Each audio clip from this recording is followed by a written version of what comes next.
In 1963, Hollywood created a film scene that made audiences shudder. But what was more shocking was that the fear on screen was not acting at all. In the famous attic sequence of The Birds, Tippi Hedren was forced to stand still as real birds were thrown directly at her, pecking at her face and clawing her skin. She was injured right in front of the camera, and the shot that captured her terrified eyes was real. It was the moment that turned a model into an international star overnight. And also, the moment that marked the beginning of the longest tragedy of her life.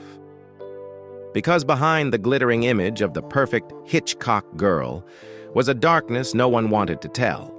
A genius director who was obsessive, controlling, and cruel. A 7-year contract praised as a golden opportunity that became a steel cage. The moment Tippi dared to say no, her career began to freeze. Doors that had once been wide open suddenly shut, without explanation. Tippi Hedren is Hollywood's living paradox, a talent celebrated yet pushed into isolation, lifted up as a symbol only to be suffocated behind the scenes. And when the world assumed she had vanished, she stepped into a different life, where tragedy was no longer on film, but in choices of survival, pride, and the price of freedom. But before Hollywood's doors had time to slam shut with that cold, metallic sound, Tippi Hedren had once been a very different girl. No spotlight, no red carpet, and no one calling her a symbol. She was born on January 19, 1930, in New Ulm, Minnesota, under her given name, Natalie K. Hedren. It was a small town with the quiet rhythm of America's Midwest, where working families lived on discipline, faith, and hard work more than on glamorous dreams. Her father, Bernard Hedren, owned a general grocery store, the kind locals stopped by every day out of habit. Her mother, Dorothea, was a teacher, a woman who placed education and proper living above everything else. In that atmosphere, Tippi grew up with a distinctly Midwestern kind of classic beauty. Blonde hair, delicate features, and a gaze that was both gentle and quietly firm, as if she didn't belong to noise. The name Tippi was never a calculated stage name, and it was never something polished for public image.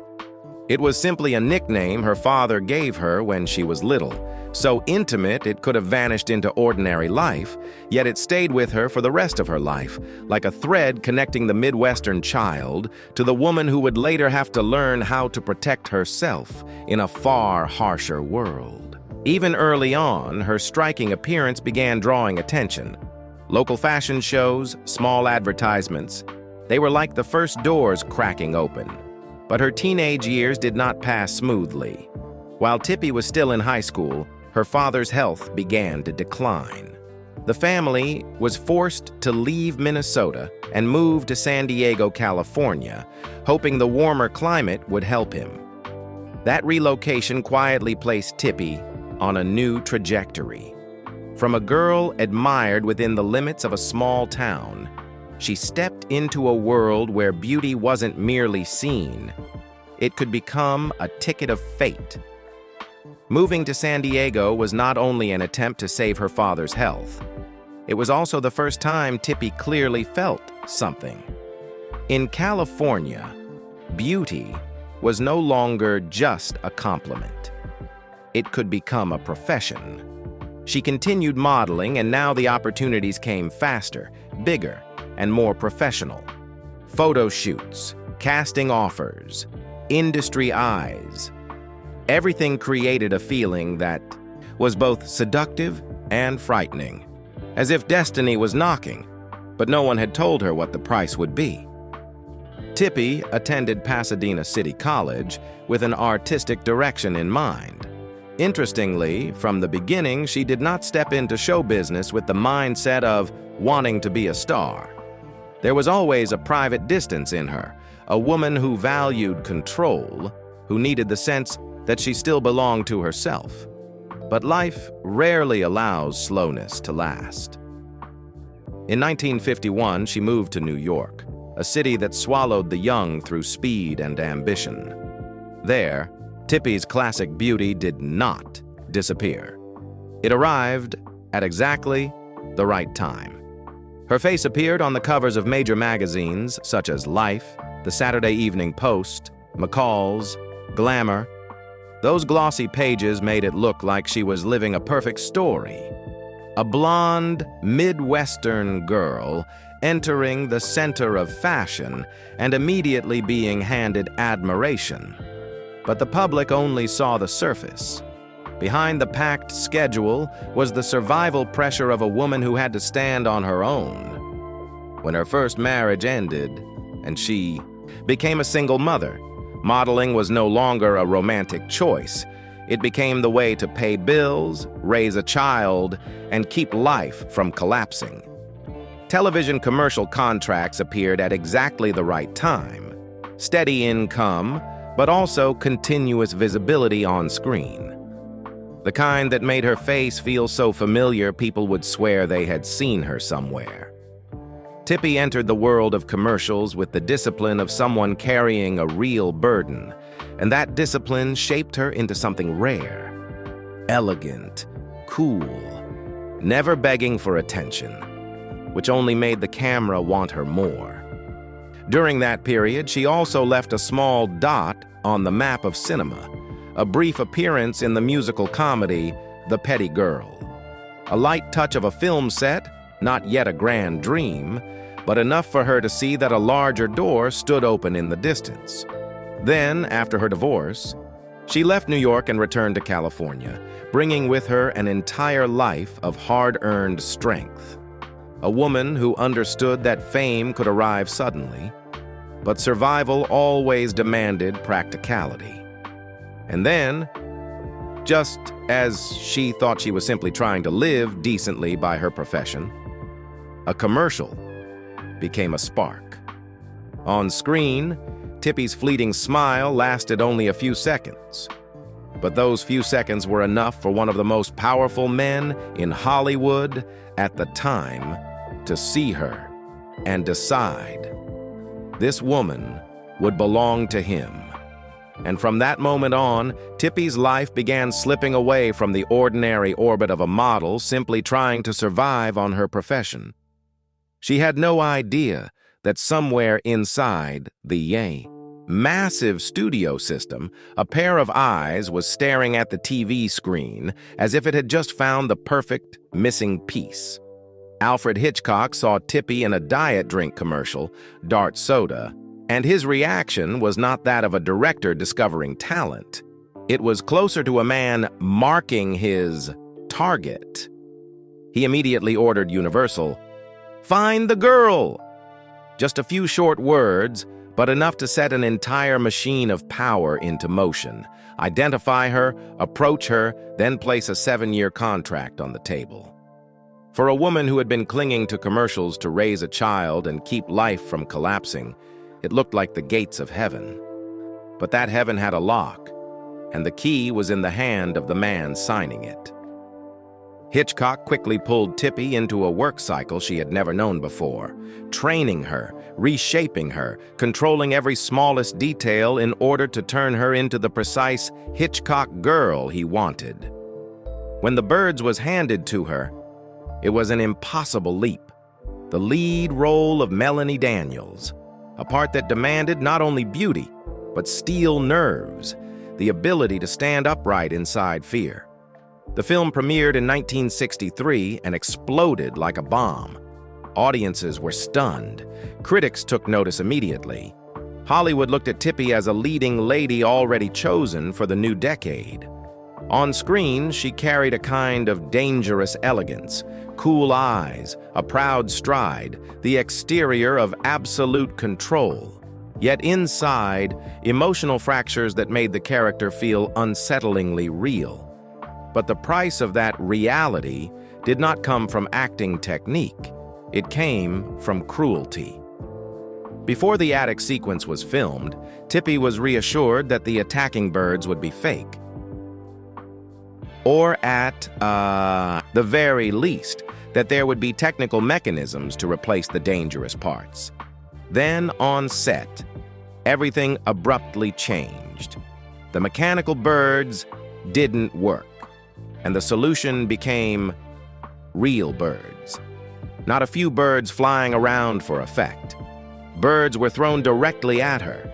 Some were even tied to her costume. They lunged in, pecking, clawing, striking her face and body in an agitated frenzy. The cameras rolled. The director stood there, and Tippi realized her fear was no longer performance. It was survival instinct. She was injured, with cuts near her eye, her body covered in marks. The most chilling detail is that the scene did not end after a few hours. It went on for days, like a filmed torture under studio lights. When it finally stopped, Tippi was not simply tired. She was traumatized to the point where doctors ordered her to rest because both her body and mind were overwhelmed. And the bitter paradox was this: the more dazzlingly successful the film became, the more her suffering was treated as a price Hollywood considered natural. In 1964, Hollywood placed its first laurel wreath on Tippi's head, the Golden Globe for Most Promising Female Newcomer. The category would later be discontinued, but at the time it served as an official seal, proof that she had entered a new tier of stardom. The press spoke her name as if she had been crowned. A face that instantly carried Hitchcock class the moment it appeared. From the outside, it looked like a fairy tale, model to star, success to victory. But Tippi understood better than anyone. The trophy could not erase what had happened in that attic, and it could not change the fact that from the day she signed that 7-year contract, her career no longer fully belonged to her. That Golden Globe made the world believe Tippi's future was now guaranteed, as if she could simply walk forward into one lead role after another. Hitchcock knew that too, and he pulled her into Marnie, 1964, a psychological thriller that was nothing less than a ruthless experiment. Tippi's character was a woman with psychological fractures, a sealed past, living with inexplicable panic and a strange obsession with the color red. This role gave her no room to rely on beauty or the polished elegance of the birds. It demanded that she expose wounds through her eyes, her breath, the sensation of a mind quietly cracking. Against Sean Connery, the pressure was even more brutal. Every scene felt like a test, whether she was truly an actress or merely a rare possession Hitchcock had happened to pick up. And Tippi proved her ability in a way that silenced many. On screen, she was not only beautiful, she made the character unpredictable, fragile, yet stubborn, as if every step dragged a secret behind it. If the birds proved she could carry a blockbuster, Marnie confirmed she could hold a heavy psychological role without being drowned by it.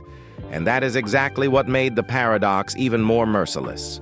The more value she proved, the tighter she was locked inside the control of the man who owned the contract. During this period, Hitchcock's obsession moved beyond professional boundaries. He was no longer simply directing Tippi. He behaved as if he possessed her. On set, she was isolated. The people around her were warned not to get close, not to be intimate, not to touch her, not to talk too privately. The air grew thick, as if an invisible boundary existed, one everyone understood, but no one dared to cross. Hitchcock controlled her public image with frightening intensity. Her clothes, her appearances, her way of becoming the model he demanded. But what truly suffocated Tippi was the chain of inappropriate behavior. Obscene remarks, forced approaches, advances she kept retreating from, while knowing she was confronting a man who could decide whether she would appear or be erased. Her fear did not end on the set. She lived with the sensation of being watched. Hitchcock's car was said to drive past her house repeatedly. Her private life was surveilled. Even her handwriting was analyzed as if she were a case to be decoded. There were occasions when he tried to force physical contact, and at one point allegedly attempted to force a kiss inside a limousine, leaving a disgust that lasted longer than any film scene. The story grows even darker, with claims that Hitchcock had a secret doorway installed, linking his office to her dressing room, turning private space into something unsafe. And the cruelty spilled into her family. He once sent Tippi's young daughter, Melanie, a toy coffin with a doll made up to look exactly like her mother. A joke so cold it terrified the child, and made a mother understand she was trapped inside a nightmare that was no longer cinema. When Marnie ended, Tippi Hedren had not simply finished a film. She had survived a period where every working day felt like holding herself back from the edge of a cliff, a place where the more her talent was proven, the larger and tighter the shadow of power behind her became. After Marnie, Tippi Hedren no longer had the illusion that she could endure a little more, and everything would eventually be fine. She had gone too far in silence, and if she continued, what she would lose would not just be a few career opportunities, but the last remaining part of herself. So she stopped, not with a loud rebellion, but with a decisive boundary. She said she would not work with Hitchcock anymore, and she wanted out of the 7-year contract that had turned into a trap. But Hitchcock did not treat that as a professional decision. He treated it as betrayal, and his response was not argument or persuasion, it was punishment. The contract, once packaged as the opportunity of a lifetime, instantly became the perfect tool to strangle her.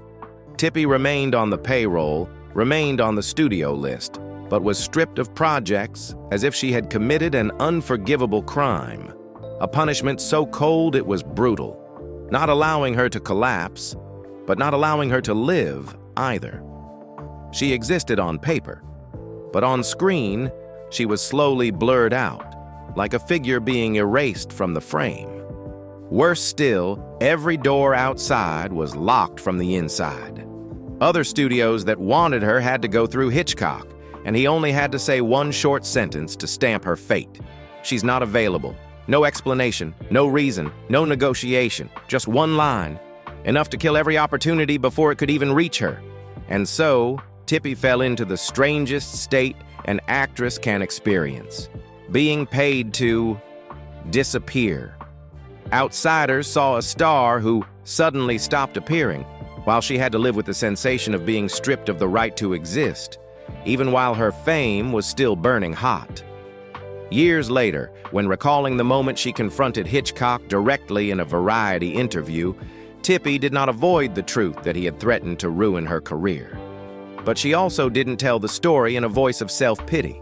She only mentioned the moment she walked out of that room and slammed the door, as a final survival reflex.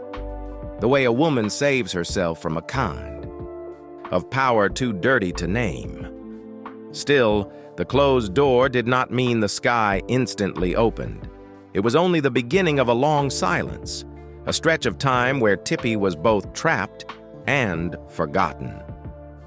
And it was in that silence that her career unexpectedly gained a milestone that made people pause.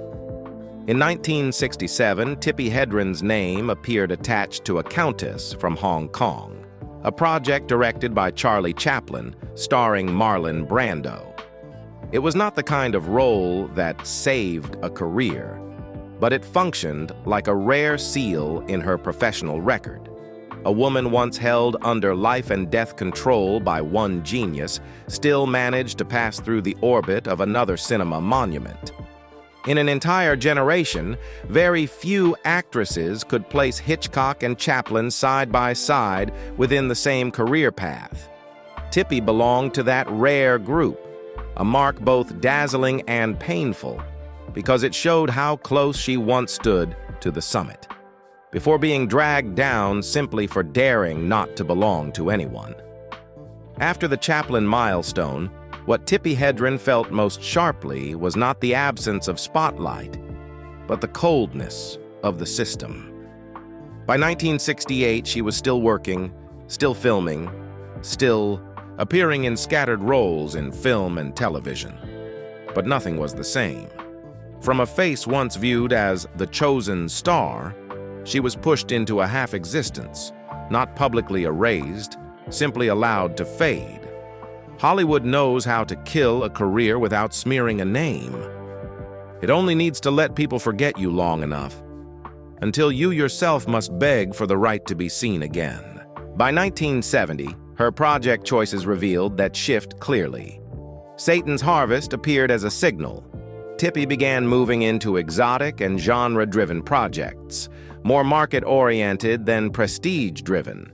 Not because she wanted to abandon the Hitchcock image, but because she was forced to survive inside a career lane no longer protected by favor. The pain was this. Once she had embodied psychological elegance and high-class menace, now her name was used as a glossy shell for films that needed a familiar face more than they needed a true star. For someone who had tasted the top of the media world, it felt like being dragged off a pedestal, yet still having to smile in order to keep working. But Tippi refused to become a relic. In 1971, she chose the Harrod experiment, a bold, even controversial move at the time because of its progressive sexual themes. This was not merely acting, it was the way she severed herself from Hitchcock's shadow through a dangerous sideways step. If she stayed safe, she would be completely forgotten. If she stepped into controversy, she might be judged. But at least she would be seen as an actress with agency, not a victim frozen in a frame. That boldness became her quiet answer to the years she had been held in place. She didn't ask for her position back. She carved a different path to exist. Then in 1976, Wan Tan Tan, the dog who saved Hollywood, placed Tippi in yet another tone: nostalgia, satire, and a faint self-mockery of Hollywood itself. There was something strange about it. A woman once treated by this industry like a possession now appearing in a project that looked back on Hollywood with a lighter voice, like a wink. But if you look closer, this was not a light role.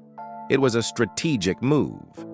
Tippi was no longer acting to be canonized. She was acting to say she was still here, still present, still walking forward, even when no one rolled out the red carpet.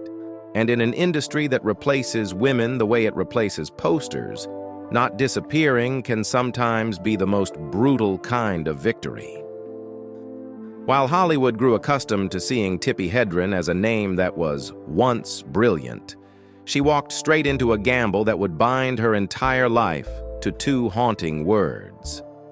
If the post-Hitchcock years were a series of slow steps just to survive, then Roar, 1981, was a headlong charge, as if she no longer wanted to live on a drip feed of small roles. This project was not simply a film. It was a blind faith.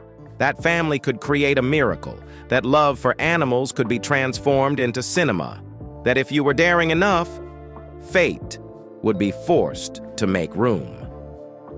Noel Marshall, Hedren's second husband, wrote, directed, and produced it. On screen and behind the camera was an entire family: Tippi, Noel, their sons John and Jerry, and Melanie Griffith. The story followed a family living in a wildlife preserve, surrounded by massive animals as part of daily life. But what stood beside them was not a prop, not special effects. They were real big cats, raw power that cannot be negotiated with fame or affection. And then the most frightening thing happened. What audiences saw as wildness was, in fact, real wildness. The danger wasn't in the script. It lived inside every animal movement, every sudden roar, every instinctive reaction no one could truly control. Roar became one of the most terrifying films in production history, not because it intended to shock, but because it repeatedly turned its own cast and crew into targets of injury. One tagline has been repeated like a cold blade.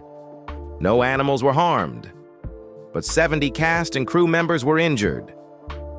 It was not a funny marketing line. It sounded like a confession of a production lived in constant readiness for blood.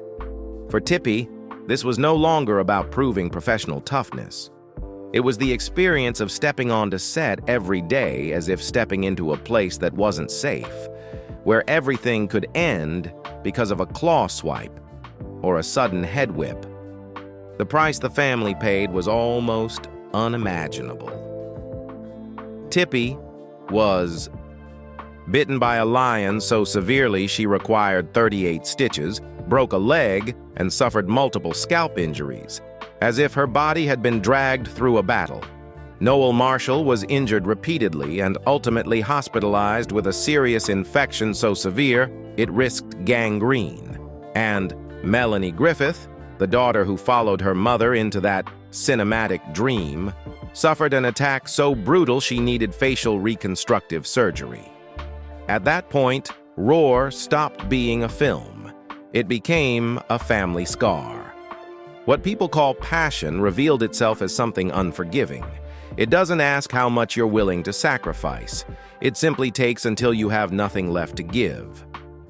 The original plan was to shoot for 9 months, but as accidents, delays, chaos, and fear repeated, the project stretched to 5 years, like a relentless nightmare that refused to end.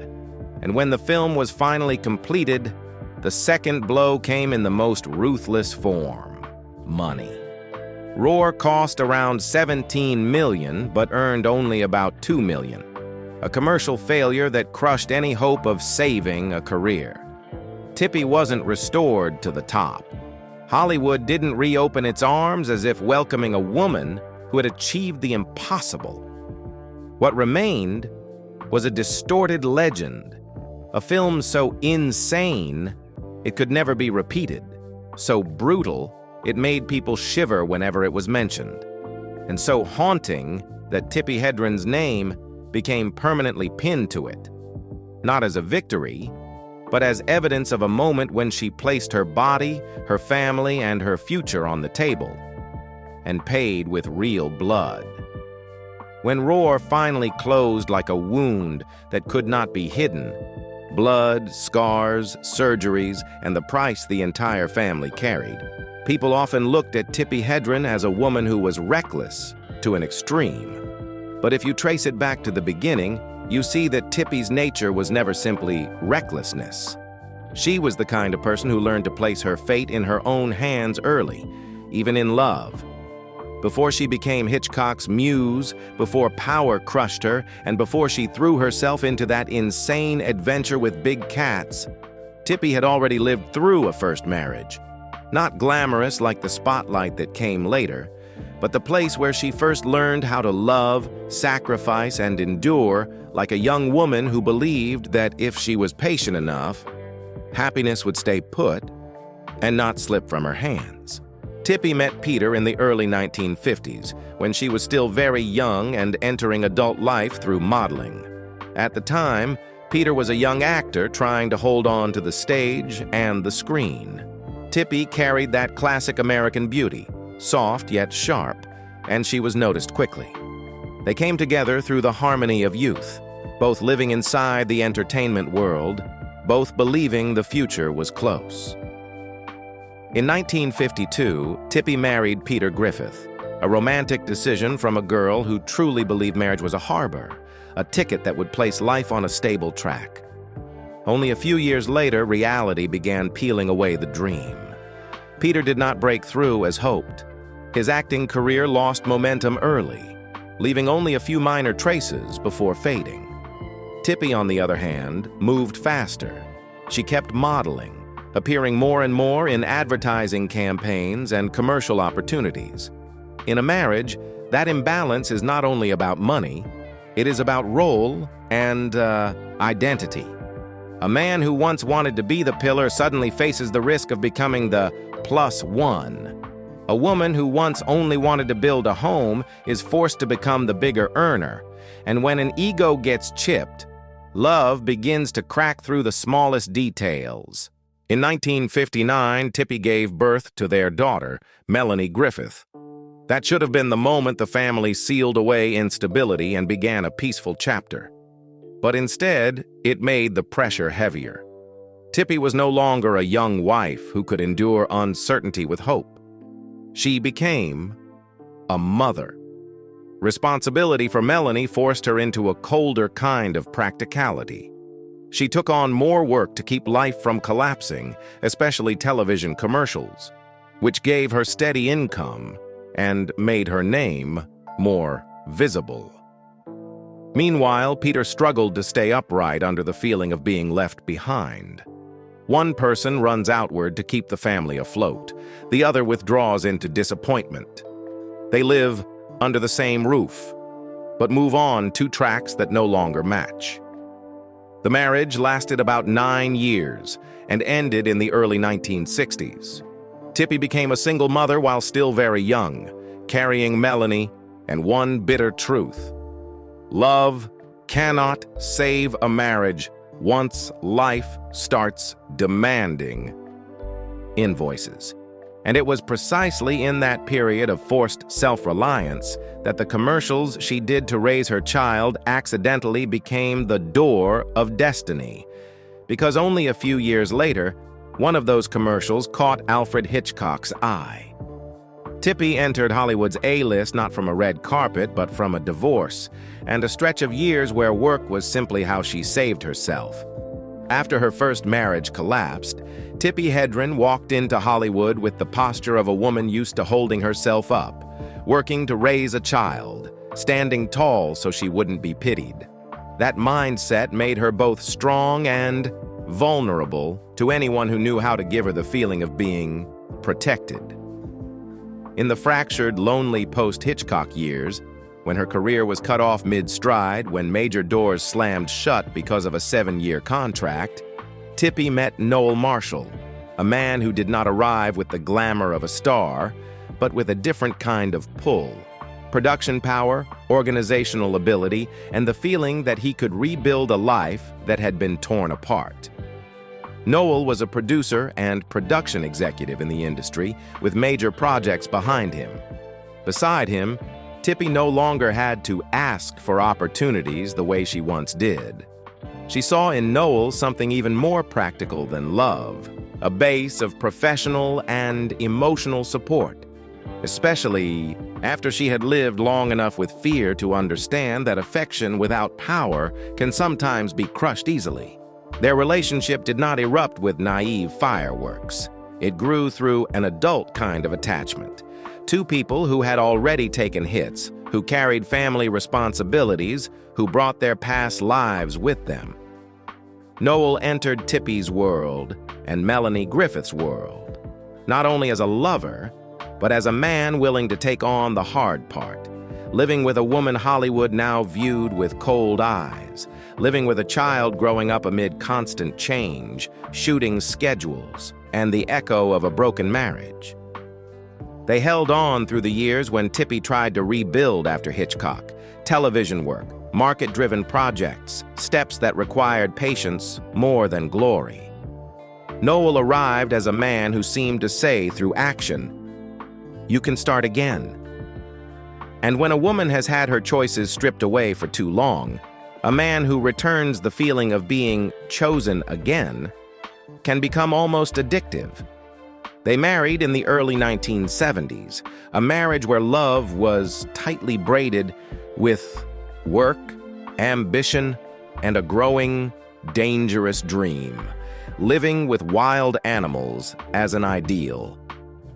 Noel didn't only love Tippi, he was pulled into her obsession with big cats, into the belief that humans could live close to nature without being swallowed by it. Under that roof, Melanie grew up as both a daughter and an unwilling co-star inside a strange family as project. Noel had 2 sons, John and Jerry Marshall, and this marriage formed a blended family structure, crowded, full of strong personalities, full of responsibilities stacked on top of each other. Tippi did not have more children with Noel, but she lived inside a household where love was no longer just two people. It was constant negotiation between stepchildren and shared life, between work schedules and home life, between humanitarian ideals and the ordinary needs of a stable home. Noel was the kind of man who could turn everything into a plan, while Tippi lived through instinct and compassion. At first, that difference complemented them. Later, it became an underground conflict. One side wanted to turn the dream into a structure. The other wanted the dream to remain a dream. Out of that mixture, Roar was born, not as an ordinary film project, but as a family vow. Noel wrote it, directed it, produced it. Tippi stood in front of the camera. Melanie, John, and Jerry all stepped in as if the whole house were building a temple to a shared belief. Their love at that moment was no longer measured in words, but in what they were willing to do. Walk into the preserve with cameras, let big cats move among the people they loved, believe that it will be fine, simply because they loved each other and loved the animals. And it was there that love was dragged through real fire, real blood, real bites, real stitches, real hospital days. Tippi was badly injured. Noel suffered a severe infection. Melanie needed facial reconstructive surgery. Each accident didn't only strike the body, it struck the foundation of the marriage itself. When a dream destroys your child, where does love stand? Roar stretched from a short plan into a 5-year battle, swallowing money, swallowing health, swallowing peace. And as Noel pushed harder and harder because it had to be finished, Tippi carried the pain and the guilt, the kind of guilt that isn't spoken aloud, but sits inside every moment a mother looks at her daughter walking through injury. That marriage slowly began to smell like a war. The harder you try to hold it, the more it tears. The more you try to prove it, the more you lose. After Roar, Tippi Hedren stepped out of the storm of a marriage where every day felt like paying for a faith that had become too expensive. The wounds on her body could be stitched, but the sensation of being pushed to the edge of life and death, especially with her daughter carrying injuries too, permanently changed the way she understood love. Tippi no longer looked for a man to start over with. She looked for a different kind of peace. Peace that did not require further sacrifice. During that period, she met Luis Barinaga, a businessman who entered her life at precisely the moment she was exhausted by war, by noise, by years of being dragged forward by fate. Luis did not come to her with Hollywood glamour, but with the steady presence of an ordinary man, few words, much action, and the ability to put life back into order. This relationship grew with a rhythm that wasn't brutal. Luis did not turn love into a project, did not pull her into reckless gambles. He made her believe that after everything, she still deserved to be treated like a normal woman, cared for, listened to, allowed to breathe. They loved each other with maturity. Both carried a past heavy enough to know that feelings don't save anyone if they only look beautiful in words. Tippi entered this relationship both longing and wary, because she had once believed in a man who could protect her, and the price of that belief had been years of lost control. That is why, when Luis gave her a sense of safety, Tippi clung to it as a rare chance to finally live slowly. They married on February 15, 1985. After the wedding, they lived between their home and the preserve. Tippi's life no longer revolved around red carpets, but around enclosures, roars, sleepless nights, and the weight of animals and responsibility. But the tragedy of this marriage did not arrive through bloody accidents like Roar. It came through something quieter, something that chews away from the inside, a mismatch in the foundation of life. By Tippi's own admission about Luis, he was everything she wanted in a man. Except that he was an alcoholic. and that was something unbearable. For Tippi, a woman who had survived Hitchcock's obsessive control and psychological violence, who had lived through a decade beside dangerous animals, she understood the warning signs of what can destroy a home: long-term instability. Alcoholism is not simply a habit. It pulls in broken promises, dark mental nights, moments when you no longer recognize the person beside you. For a woman driven by discipline and responsibility like Tippi, especially while carrying Shambala as a life mission, that slow slide felt like sinking into mud. Gradual but certain, and harder to reverse. They had no children together, and that made the marriage both lighter in obligation and strangely hollow. When the feeling of safety disappeared, Tippi no longer had any reason to convince herself to endure again. The breakup happened in the early 1990s, but the essence was the same. She left because she could not live with something that destroyed the peace she had paid too much to earn. This was a kind of pain without noise, no flaming scandal, just a woman stepping out of a shared life with a cold realization. Sometimes, even the right love can still lose to a devil no one can control. After Luis Barinaga, Tippi Hedren almost stopped wanting marriage altogether. She had paid too much for relationships labeled peaceful that quietly eroded her from within.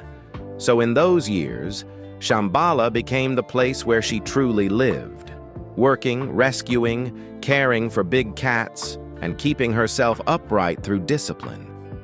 It was in that rhythm that she met Martin Dins, a veterinarian. Not a Hollywood-style romantic encounter, but the kind that happens between two people who see life through responsibility. Tippi brought in abandoned animals. Martin understood their bodies, understood the fragile line between saving and harming. He carried something that softened her, the calm of a healer, and respect for what she was building. Their affection grew in a way that felt real, through discussions about injured cases, through long nights of care, through the feeling, for the first time, of a man entering her world without demanding she leave it.